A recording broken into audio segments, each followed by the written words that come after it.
ኢትዮጵያ የጂኦግራፊ እስረኛ ሆኗ ለዘላለም ትኖራለች ብሎ የሚያስብ ኢትዮጵያዊ ካለ እርሱ የሞተ ነው።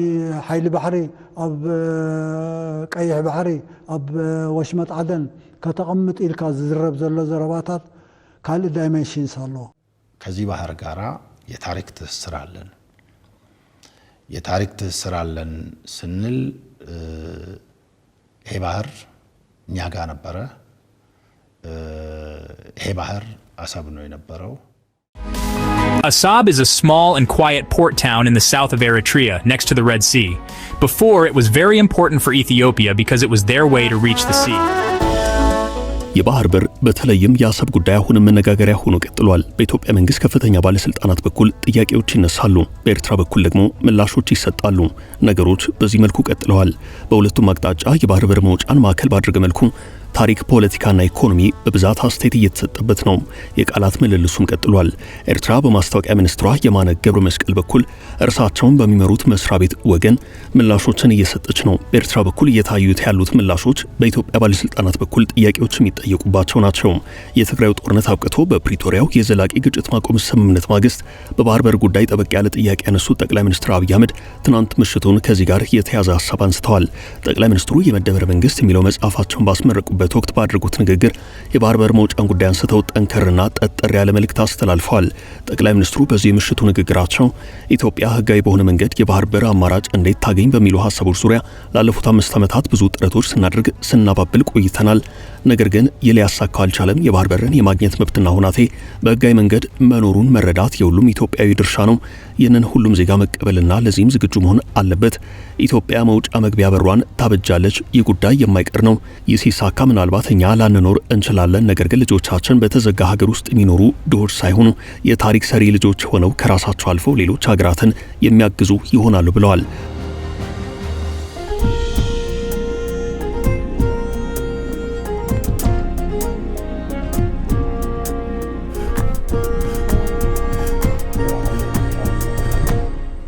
ጠቅላይ ሚኒስትር አብይ አህመድ በዚህ አላበቁም። ቀጥለውም እንዲህ አሉ። እናንተም እኔም ሟቾች ነን። የማይሞት ታሪክ ሰርቶ የሞተ ሰው ስሙ ለዘላለም በትውልድ መካከል ይተላለፋል። ኢትዮጵያን መታለ ሀገር የጂኦግራፊ እስረኛ ሆና ለልጆቻችን መተላለፍ አለባት ብሎ ማመን ተገቢ አይደለም። ይህንን ለማሳካት ውጊያና ግጭት ያስፈልጋል ብለን አናምንም። ለ5 ዓመታት ያህል ስንለማመጥ የነበረው ለዚሁ ነው። በዓለም ሕግ መሰረት በሰላም ኢትዮጵያን ከዘጋት በርና ደሃ ካስባላት መጠሪያዋ መገላገል አለባት ብለን ስለምናምን በዚህ ጉዳይ በየትኛው መድረክ በሰላማዊ መንገድ ለመነጋገር የሚፈቅድ አካል ካለ ከምንጊዜውም በላይ እጃችን የተዘረጋ ነው ብለዋል ጠቅላይ ሚኒስትር አብይ አህመድ። ነገር ግን ኢትዮጵያ የጂኦግራፊ እስረኛ ሆና ለዘላለም ትኖራለች ብሎ የሚያስብ ኢትዮጵያዊ ካለ እርሱ የሞተ ነው ያሉት ጠቅላይ ሚኒስትሩ ኢትዮጵያ ሰላምን ታስቀድማለች፣ ድህነትን ትፋለማለች፣ መውጫ መግቢያዋን ታበጃለች ብለዋል። በመሆኑም ይህ አይቀሬ ጉዳይ መሆኑን ተገንዝበው ወንድም እህቶቻችን በፈጠነ ጊዜ ለድርድር ራሳቸውን ያዘጋጁ ብለዋል ጠቅላይ ሚኒስትሩ።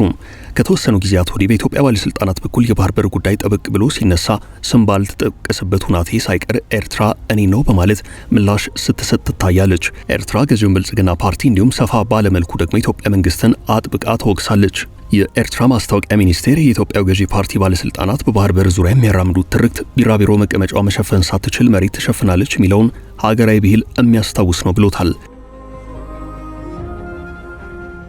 መስሪያ ቤቱ የብልጽግና ፓርቲ ባለስልጣናት ህገወጡን የባህር በር አጀንዳ ትክክለኛ ብሔራዊ አጀንዳ ለማስመሰል መጠነ ሰፊ ዘመቻ ያደርጋሉ ያለ ሲሆን ትርክቱ በኢትዮጵያና በጠቅላላው በቀጠናው ላይ አለመረጋጋት ያስከትላል ብሏል። መስሪያ ቤቱ ኤርትራ ከጎረቤቶቿ ጋር ትብብር ማድረግ የምትችለው በመከባበር በግልጽ ህጋዊ መሰረትና ለቀጠናዊ መረጋጋት በጋራ በመስራት ብቻ ነው በማለት የመንግስትን አቋም አስፍሯል። የብልጽግና ፓርቲ የባህር በር አጀንዳ ኃላፊነት የጎደለው የማያዛልቅ ውድቅ ሊደረግና ሊመከት የሚገባው ነው ብሏል። ጠቅላይ ሚኒስትር አብይ አህመድ ስለ ባህር በር መውጫ ከመናገር ውጭ የሀገር ስም አልጠቀሱም። በእርግጥ ከዚህ ቀደም በነበሩት የጠቅላይ ሚኒስትሩና የሌሎች ባለስልጣናት ንግግር ውስጥ የኤርትራ ስም አልተነሳም።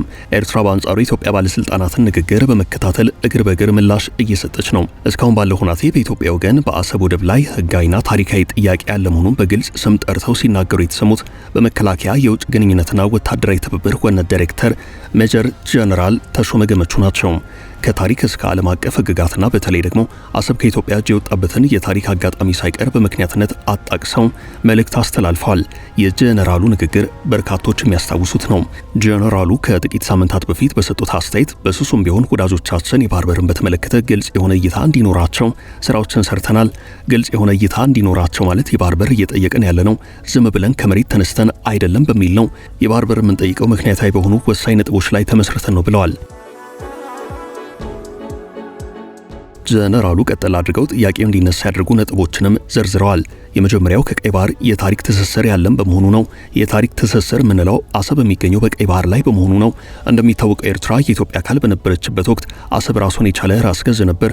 እናም ዝርዝር ጉዳዮችን ወደ ሚዲያ ባናመጣቸውም እነዚህን ጉዳዮች በደንብ በጓዳ ማውራት ጀምረናል ብለዋል።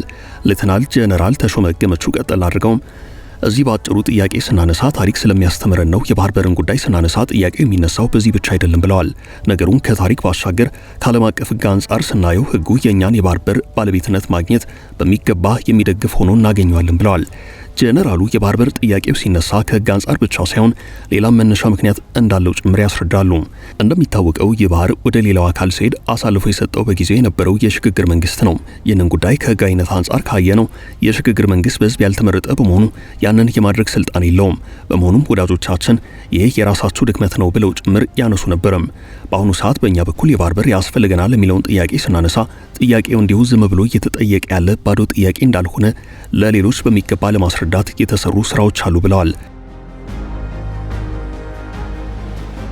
ጀነራሉ ቀጠል አድርገው የባህር በር ከሚለው ጠቅለል ያለ ሐሳብ የአሰብ ወደብን ነጥለው በማውጣት ሐሳብ ሰጥተዋል። ስለ አሰብ ከተነሳ አይቀር በዚሁ የተወሰኑ ነጥቦችን እንመልከት። አሰብ ከግዛትነት ባለፈ ከተማ ጭምር ናት። እንደ ሌሎች የባህር በር መውጫን ተንተርሰው እንደተመሰረቱ ከተሞች ያለች የወደብ ከተማ ናት። ከተማዋ የወደብ ከተማ ብትሆንም እንደ ሌሎች ሀገራት የወደብ ከተሞች ሞቅ ደመቅ ያለች አይደለችም። መሰረተ ልማት አልባ እርጅና የተጫጫናት ከተማ ናት ለማለት የምታስደፍር ናት። ጣሊያን በ1930ዎቹ የአሰብ ኤርፖርትን ገንብቶ ነበረም። ይህ አየር ማረፊያ መጠነኛ ማስፋፊያና ጥገና ተደርጎለት እስከ ዘመነ ደርግ ቀጥሏል። በመጨረሻም በአሁኑ ሰዓት ኤርትራን እያስተዳደረ ያለው የኤርትራ ተዋጊ ኃይል አሰብን ከተረከበ በኋላ ኤርፖርቱ ለተወሰነ ጊዜም ቢሆን አገልግሎት እንዲሰጥ አድርጎ ነበረም።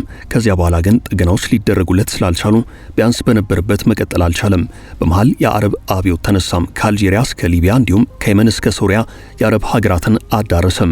ይህ የአረብ አብዮት የመን ሀውቲዎችን ወለደም። በዚህ ኃይል ስጋት አለን ያሉት ሳዑዲ አረቢያና የተባበሩት አረብ ኤምሬቶች ከየመን ሀውቲዎች ጋር መፋለም ጀመሩ። የቦታው ርቀት ለወታደራዊ እርምጃው የሚመች አልነበረም። ለዚህ ወታደራዊ ጥቃት አመቺ የሆነ ቦታ ሲፈለግ አሰብ ተመራጭ ሆነም። ሳዑዲዎች ለኢሳያስ ቅርብ ስለነበሩ ሪያድ ጠርተው አነጋግሯቸው። ኢሳያስም እሺ አሉ። በሳዑዲ አግባቢነት የተባበሩት አረብ ኤምሬቶች በአሰብ ወታደራዊ ጦር ሰፈር ገነባች። በዚህ ወቅት የአሰብ ኤርፖርት ታደሰም። የአቡዳቢ ጀቶችና ድሮኖች ከአሰብ ኤርፖርት እየተነሱ የየመን ሀውቲ አማጽያንን ደበደቡ። በዚህ የሪያድና አቡዳቢ ጥምረት የታሰበውን ያህል ውጤት አልመጣም። ትርፉ ገንዘብ መክሰር ብቻ ሆነም። እናም የተባበሩት አረብ ኤምሬቶች ሀሳቧን ቀየረች።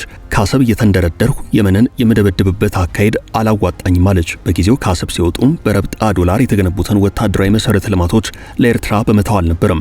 ሁሉም ነገር እንዲወድም አድርገዋል። አቡዳቢ ከአሰብ ለቃ ስትወጣ ጨርቄን ማቄን ሳትል የተከለችውን ሁሉ ነቃቅላን የወጣችው። የኤርትራ መንግስት በዚህ ጉዳይ ዝምታ መርጦ ነበረም።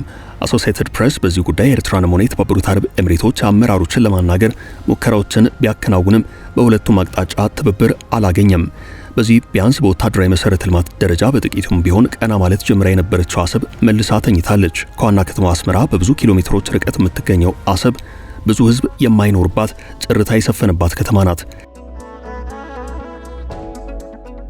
የአይነቱ ጭርታ ብዙም በዓለማችን የወደብ ከተሞች የሚስተዋል አይደለም።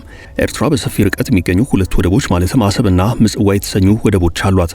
አገሪቱ ካላት እጅግ ውስን የኢኮኖሚ እንቅስቃሴ አንጻር እነዚህ ወደቦች ጭር ያሉ ናቸው።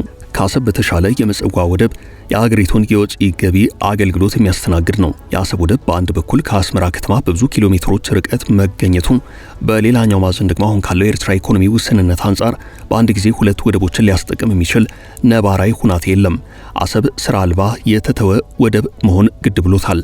በዚህም ወደቡ ከ3 አስርት ዓመታት በላይ አገልግሎት የማይሰጥ ሆኖ ቀጥሏል። ከአንድ በላይ ወደብ ያላቸው ሀገራት ምጣኔ ሀብታቸው ጠንካራ ከሆነ ሁሉንም ወደቦች ይጠቀማሉ።